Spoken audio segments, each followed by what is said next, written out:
were in section 1.5 on Monday. Section 1.5 got around to doing the power rule.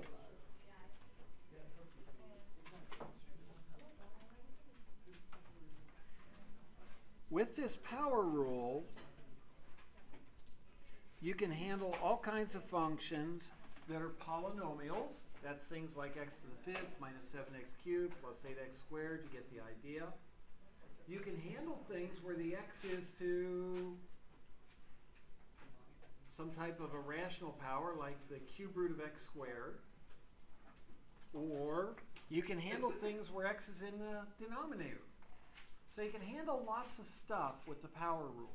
As a quick warm-up, let's take a look at something like this. Y equals 7x to the fifth minus 2 over x to the 7th plus the 11th root of x to the 9th plus 17. Okay, so we have that particular function. How would you like to use the definition of the derivative on that one? Yeah, maybe not so much. Remember that limit as h goes to 0 stuff? That could get a little rough here. It can be done, but it can get a little rough. Okay? What we can do instead is we can use the power rule, which says you take whatever the exponent is times the coefficient in front, and then whatever the exponent is, you subtract 1 from it. Does that sound familiar to everybody? The other day, I introduced one type of notation for the derivative to you. A mathematician by the name of Leibniz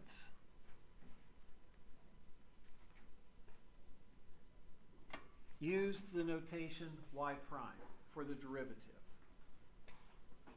Now, back in the good old days, in the 1700s, they didn't have Facebook. They didn't Skype. You couldn't even FaceTime, which made it a little hard to talk with each other. Okay? Leibniz was in one part of Europe, and he came up with this idea about slopes and moving points close together and all this good stuff. And he started using it, writing papers and telling people about it. In a town around him, in a little area around that town, folks all started to understand what Leibniz was talking about, and they adopted his notation, y prime, for a derivative. Well, in another part of Europe, there was this guy by the name of Newton. Anybody ever heard of Isaac Newton? Nah, nobody's heard. Well, he's the one who invented the cookies, you know, the fig Newton. No. Okay? Along about the same time, Newton came up with this idea of, wow, we can look at slopes of tangent lines by moving one point closer to another. And because it is a slope that you're really working with, his notation was a little longer.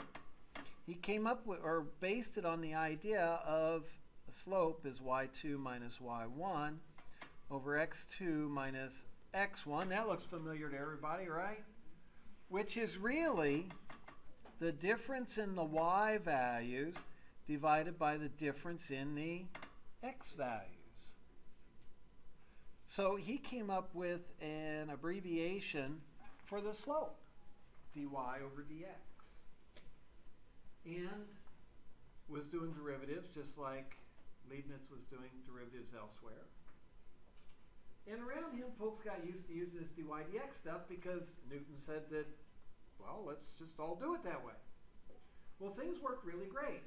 So over here you got Leibniz and a bunch of folks using y prime, and over here you've got Newton and a bunch of folks using dy dx, and then the inevitable happened.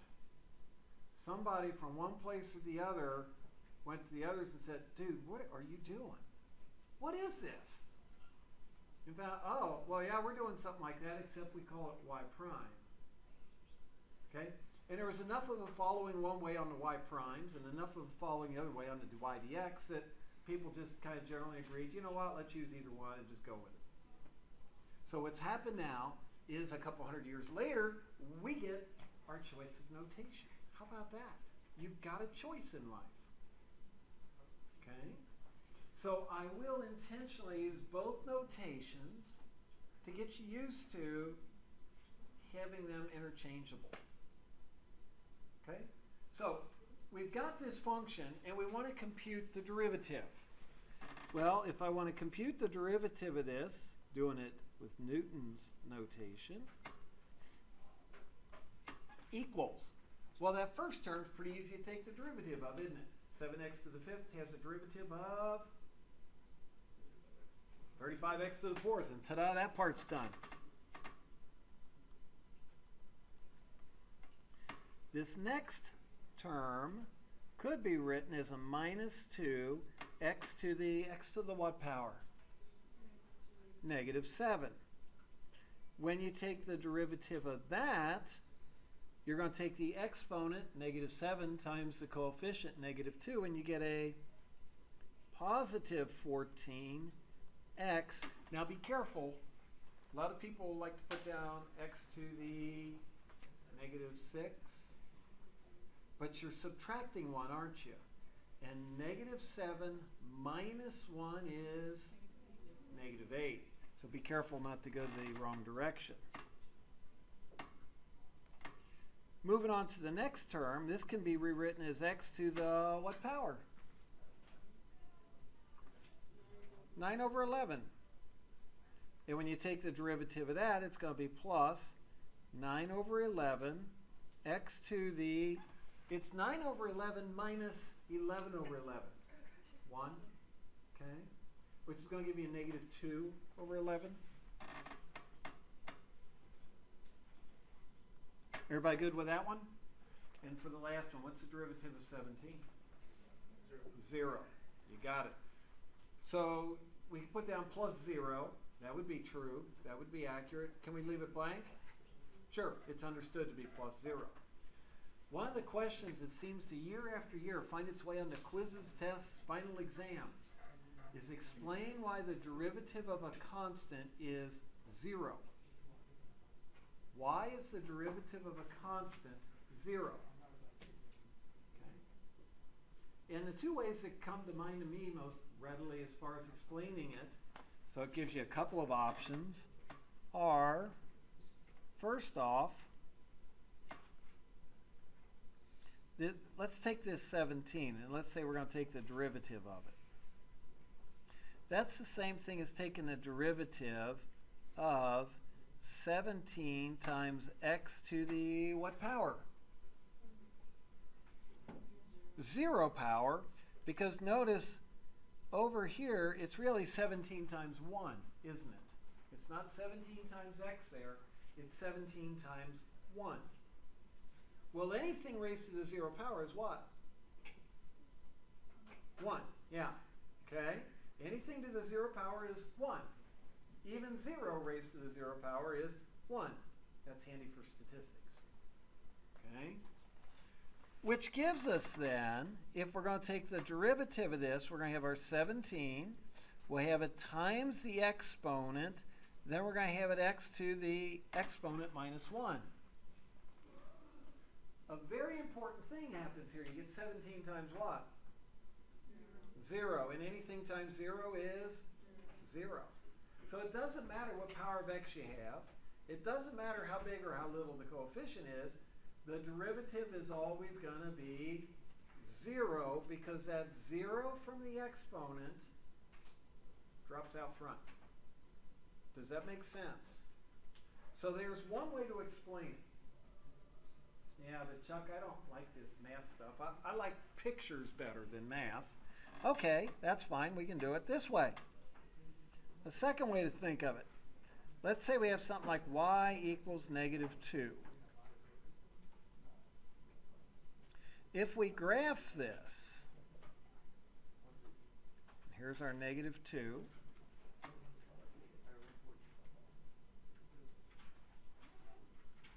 That red line is the graph of that function, isn't it?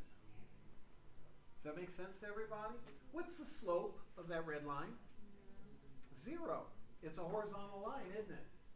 The slope of any horizontal line is 0.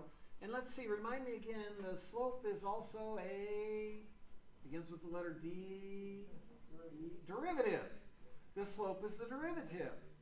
So what happens here is by looking at this picture, the slope is 0, and the slope is the same thing as the derivative, which gives you 0. So there are a couple of ways to look at this. These are two of them. But what I want you to walk away with from this are a couple things. One, the derivative of any constant is always 0. Constants come in a lot of different shapes and sizes. Is e to the 3.6 a constant? The answer is yeah. You can plug that into your calculator and it'll give you back a value. Okay, it's a constant. Whatever that value is, it's always that. I guess it's going to be around 10 or 11, something like that. Maybe closer to 12. But the point is, it gives you back a number that doesn't change. Constants can be things like the square root of 17. Constants can be things like pi over 4. As long as you can plug it into the calculator and it comes back some decimal value, a number, it's a constant. It always has that value, doesn't it?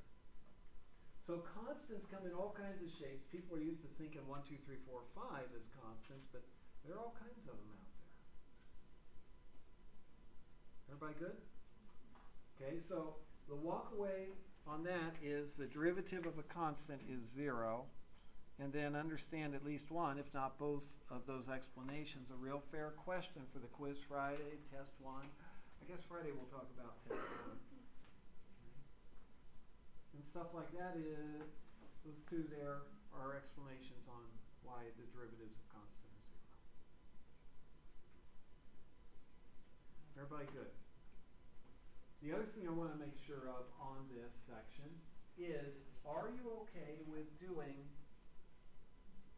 the derivatives of various functions like this? Is this working okay? Okay. Tell you what, let's do. Let's see, there was one in here that worked kind of nicely. If I can find it again. So I'm looking in section 1.5.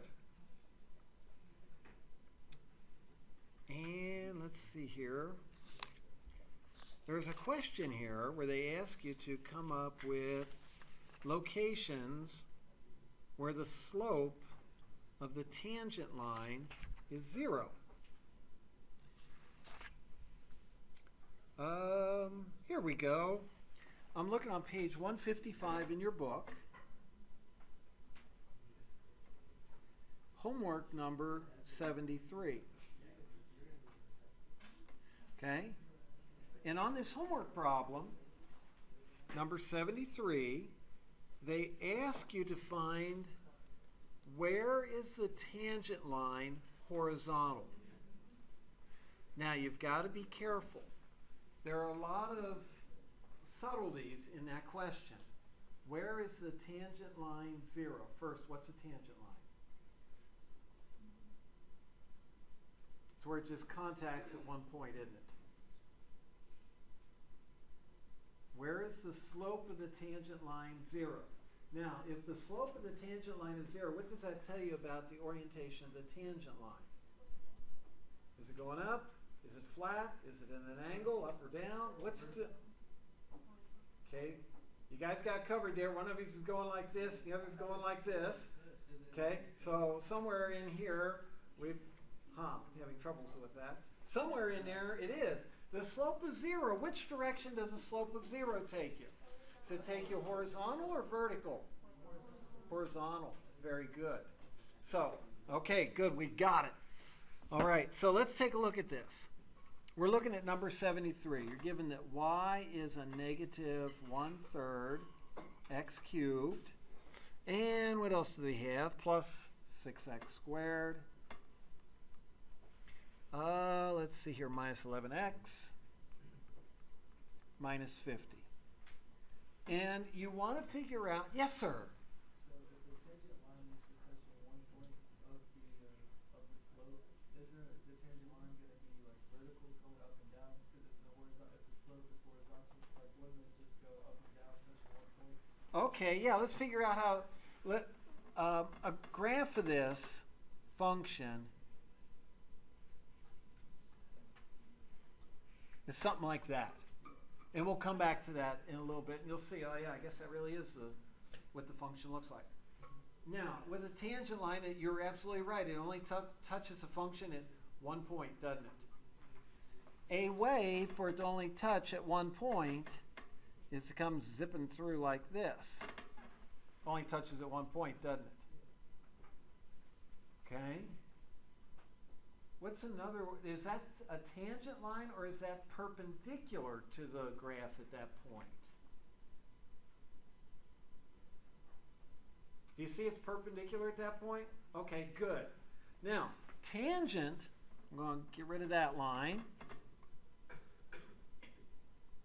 Come zooming in, and even though the ink is fairly thick, how many places does a tangent line actually contact that graph? 1 point. Okay? So, with this, we have a slope of 0. Okay? Now, think about what slope of 0 means. That means that your y2 minus your y1 over your x2 minus your x1 equals 0. Well, 0 is really a fraction. It's something like 0 over 1 or 0 over 4 or something like that. That means that your x2 and your x1 are different numbers, aren't they? To get a denominator where it's 1 or 2 or 3, x1 and x2 are different numbers. Do you buy that? Look at the numerator. What's it tell you about y2 and y1? They're the same. So it tells you if the slope is 0, your y value is always going to be at the same height. So regardless what x value we pick here, whatever the x value is that we choose, and I'm looking at this relative to this red line, whatever x value we choose, what do we know about the y value? It's the same thing, isn't it? Okay? So a slope of 0 is going to be a horizontal line. The tangent line is going to be a horizontal line. Okay? If we go to that point and we look at, we're just trying things on, see if it's going to work. Here, let's try this. If we do create a line that goes like this, and it hits at just one spot, just slices right through it, okay, what would be the slope of that particular line? Well, let's see, it's perpendicular to the red line, isn't it? And for it to be perpendicular, how do you create the slope perpendicular? Don't you do the reciprocal? You flip it over and do the negative. So the slope here would be a negative, well, let's say 4 over 0. Now there's a problem there. What's the problem with that slope? 0's in the denominator. When 0's in the denominator, the fraction is undefined. Okay? So for that particular line, anytime we got a vertical line, the slope is undefined. And we're going to see that. There are times where the slope is going to be undefined for things. And that's fine. On 73, question number 73, okay, they want to know where is the slope of the tangent line horizontal.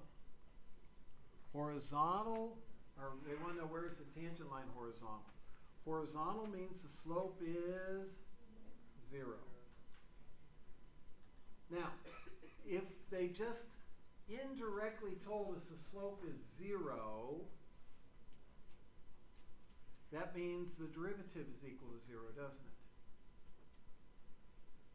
So I want you to, you got 2 ears, and every time you hear the one word, I want you to imagine somebody whispering in the other ear. If you hear slope coming in this ear, what should come in this ear? Derivative. And if derivative's coming in this ear, what should come in this one? Slope. They're the same thing. So here they say they want the tangent line to be horizontal. You got to do an extra step. from horizontal, that means the slope is 0. Oh, I heard the word slope, which means the derivative is 0. Okay, so with that in mind, everybody's in good shape? Okay, that's going to give us here that the derivative, well, let's see, the derivative is going to be a minus x squared plus 12x minus 11. Hey, that was the calculus, wasn't it? Was that hard for anybody? It was pretty fast, wasn't it? Now comes all the algebra. The calculus is the easy part. We know that the derivative is 0, but it's supposed to be at a horizontal line, which means the slope is 0. Oh, that means we set this equation equal to 0. So what we do is we do this minus x squared plus the 12x minus 11 equals 0. And we want to know where this happens. So that means we're going to solve this equation. Well, the first thing I'd be tempted to do is multiply by a -1 and turn this into x squared minus 12x plus 11 equals a -0. Well, that's still 0. Will that factor?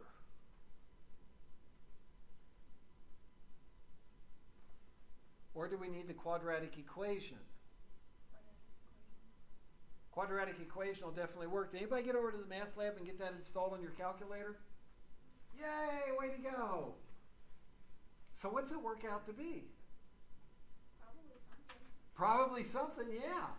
Yeah. If you don't have it on your calculator yet, you might want to get it before Friday, just a thought.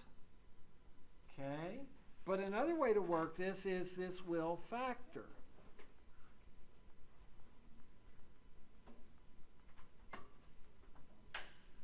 So what'd you come up with via the quadratic, or is it behaving?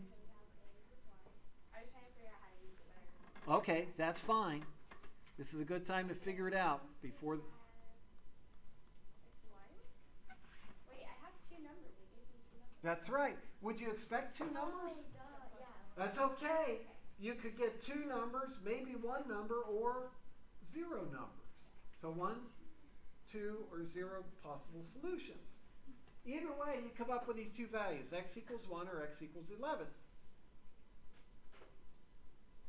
Now the catch here is, there's a lot of catches here, Chuck. It says find the points on the graph where the tangent has a horizontal line. A point, that's right, includes the x value and a y value. An x value and a y value. Now we got to be careful here, because we know that if we plug 1 into our x squared equation, the number that comes out is 0. However, is that x squared minus 12x plus 11 the equation for y or the equation for the slope? It's for the slope. And what are we shopping for now? Y. Where do we go to shop for y? Y equals. Be really careful to keep things labeled so that you know where you are. Okay, so I'm going to put down here that this is y prime to remind me that that is the derivative.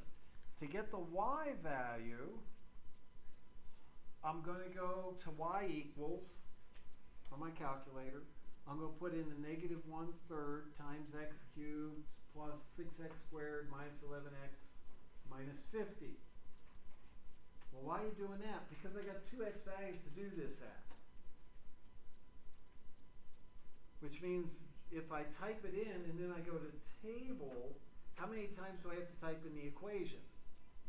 Once. And then I can use it twice, can't I? Plug in x equals 1, enter.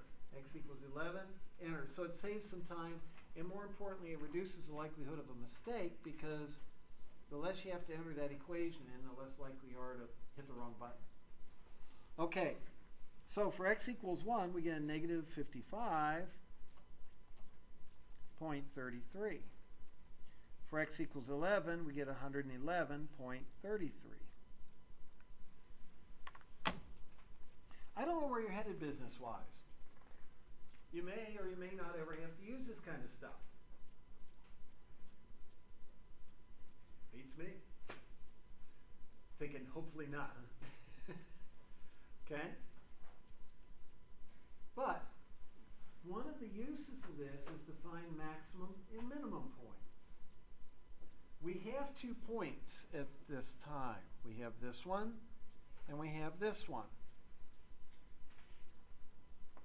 Let's put ourselves in a situation, well, we don't have a graph just yet, do we? Which one of those two would be a maximum and which would be a minimum?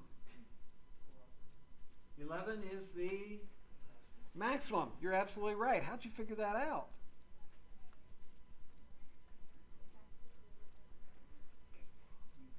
How do you know that the x equals 11 is a maximum? Y is positive.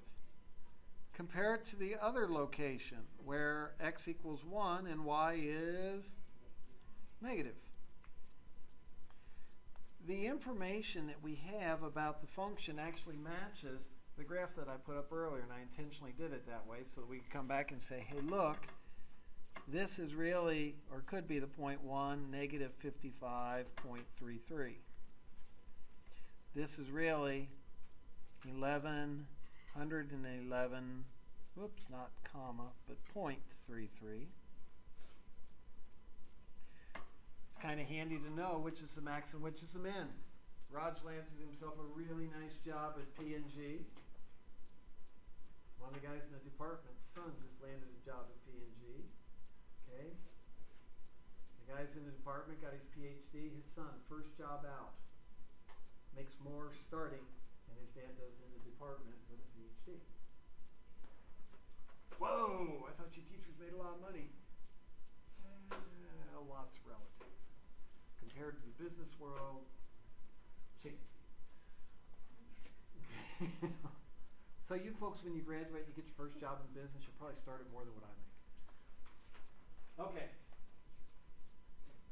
We can pick out which is the max and the min by the y value here, can't we?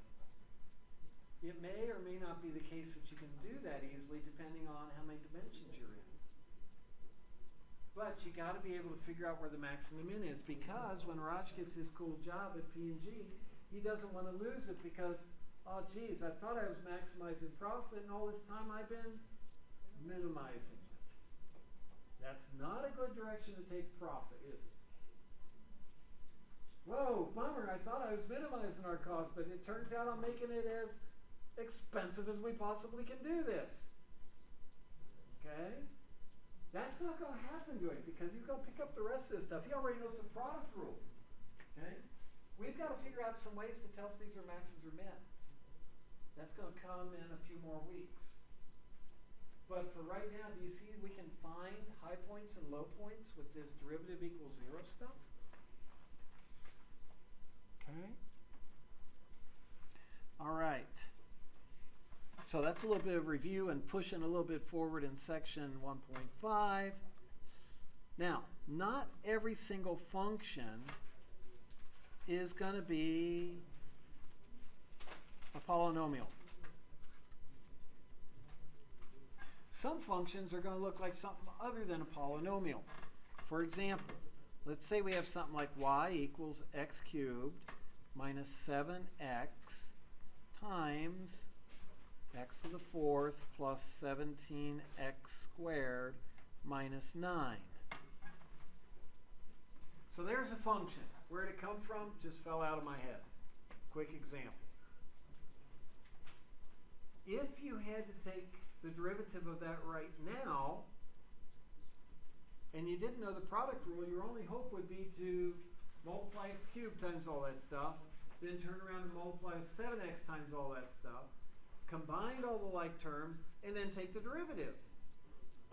Right? Okay? So that's one way to do it, but it takes a while. And the more work you have to do, the more likely you are to make a mistake. There is a second way to compute the product rule, and that is using the product rule, which says if you have something where it's one function times another function, the derivative is going to be f prime g plus f g prime. Okay? What on earth does that mean, Chuck? Okay? It's a recipe. Hey, you graduate, you get your good job at P&G or wherever, and you're going to build yourself a new house. You buy the lot, you hire the contractor, and you got a picture of the house, and the contractor says, great, get out of the way, I'll go ahead and build it. Would you be comfortable turning them loose to build it without any plans on how to build that house? I wouldn't either. Who knows what it's going to turn out like? When you build a house, what do you use to make sure the house is going to turn out right? Something called blueprints, right? Tells you where each board goes, where each piece of wire goes, where each piece of pipe goes. The whole deal, doesn't it? We can use a blueprint to compute the derivative of this as well. What we're going to do is we'll call this first piece F. We'll call this second piece G. So we have two building blocks. Now, where we're going to build our derivative, our lot, is going to be down here. Y prime equals. And the first thing I'm going to do is I'm going to lay out my blueprint on how to build this thing. Well, the blueprint's up here on the right side. I need F prime times G plus F times G prime. Does that make sense to everybody? So all I've done is in red, I've outlined what are we going to build. When they go to build the house, do they do everything at once? Do they pour the foundation, put up the walls and the roof all at the same time? Or do they do it one piece at a time? Got to do it one piece at a time, right? Okay, so I walk up to the blueprints. I'm thinking I'll do the easy stuff first. I might as well get partial credit. Okay, see that plus sign? That's an easy thing for people to forget. Real easy to forget. So the first thing I'm going to do is I'm going to install my plus sign. And on the left side, it says F prime. Well, that's a derivative, isn't it? In this case, it's not bad. In some cases, it's going to be not pretty. But G, all I got to do is copy down G. Yeah, that's all you have to do for that. Wow. Okay, well, I can do that. So this is going to be x to the fourth, 17x squared minus 9. So there's G. Does that make sense? On the other side of the plus sign, see where it says F? Guess what you copy down there?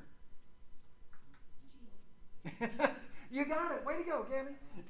Okay? All we're going to do is copy down the x cubed minus the 7x.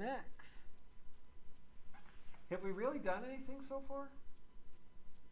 Not much. It's pretty easy so far. Okay, now I'm going to come over here to f prime. That says just come up here and take the derivative. Well, that's 3x squared minus 7, isn't it? Does that make sense to everybody? Then way over on the right-hand side, it says do g prime. Oh, well, we can do that. That's a 4x cubed plus 34x. And it's done. Is that doable? Yeah, well, Chuck, it's got to get harder than this. Sad to say it doesn't. That's all there is to product rule, f prime g plus fg prime. Give it a shot here quick like. Let's say we have a function. Need a little space here. Put this little box down, which kind of means the end. Let's say we have a new function, y equals 21x cubed minus 18x squared plus 6 times 4x to the fifth minus the square root of x plus 3 over x. Hey, go get them. Compute the derivative of that. Bless you. Now remember, the derivative sign could be dy over dx. If we're going with Newton's ideas. Equals. Go get them. Compute the derivative of that, and for right now, you're welcome to chat with each other and work it together. Figure out where you're going to land. See what you can do with that. All right, so let's take a look at what's going on here. First thing, what catches my eye? I walk up to it and I see stuff in parentheses times stuff in parentheses, so we have one chunk times another. That's a product, isn't it? Aha, it's a product. That means I've got something here that I'm going to relabel as F, and something here I'm going to relabel as G, and I know that it's going to now use the product rule. So what I'm going to do is I'm going to lay out my blueprint. How am I going to build my house? Okay, so to build the house, I'm going to do F prime times G plus F times G prime. Does that make sense? I'm laying that out. Now, I'm not going to think you're a baby or stupid or anything like that if you write down the product rule. Any more than I would think a contractor is really dumb because they're using the blueprints. Okay? The house is more likely to turn out right if they're using the blueprints. Now, first thing, easiest thing to forget in all of this mess is the plus sign. Because you're running around grabbing F or grabbing G and taking this derivative and that derivative, and you're focused on all kinds of stuff, and the plus sign gets forgotten. Before you get into the thick of things, write down the plus sign so it doesn't get forgotten. There's no sense giving up easy points. Okay? Okay, F prime. That's going to be this. This term, take the derivative. It's going to be the 3 times the 21, 63x squared, minus the next term, you take the 2 times the 18, 36, x to the 1, such as x, and the derivative of 6 is 0. It's a constant. I'm going to leave that out. 4x to the 5th minus the square root of x plus 3 over x, like that. I got some space. I'll just move my plus over. Hey, I do have shapes up here. It's right up there. Whoa! I have to try that out. So we got the plus. Now it says F. So that means just go up there and copy down whatever F is. Well, this is going to be 21x cubed minus 18x squared plus 6. Plus 6 because it's just F. It's not F prime. Now, here comes probably the trickiest part of the whole deal. G prime. One of the tricky things is the square root of x, we need to rewrite that. And as Sam pointed out before, that's x to the 1/2. The other part that might be kind of an issue is 3 over x is the same thing as 3 times x to the -1. I've reset these things or rewritten them so that they have an exponent that we can drop out front and just follow the power rule. Does that make sense? So I've just rewritten it to make it easier. Okay, so now we're going to do the derivative of g. Going to take the 5 times the 4, which is going to be 20, x to the 4th, minus, now I'm going to take the derivative of this x to the 1/2. The 1/2 will come out front. In the exponent, we have x to the 1/2 minus 1. What's 1/2 minus 1? -1/2. Then, for this one, the -1 times the 3 is going to give you a minus 3x to the x to the what? -2, because it's a -1 minus 1. And there it is. Does that make sense to everybody? Is this doable for Friday's quiz? Yeah, this looks doable. Folks, I hope you have a terrific day. As always, it's good to see you. Please? You okay?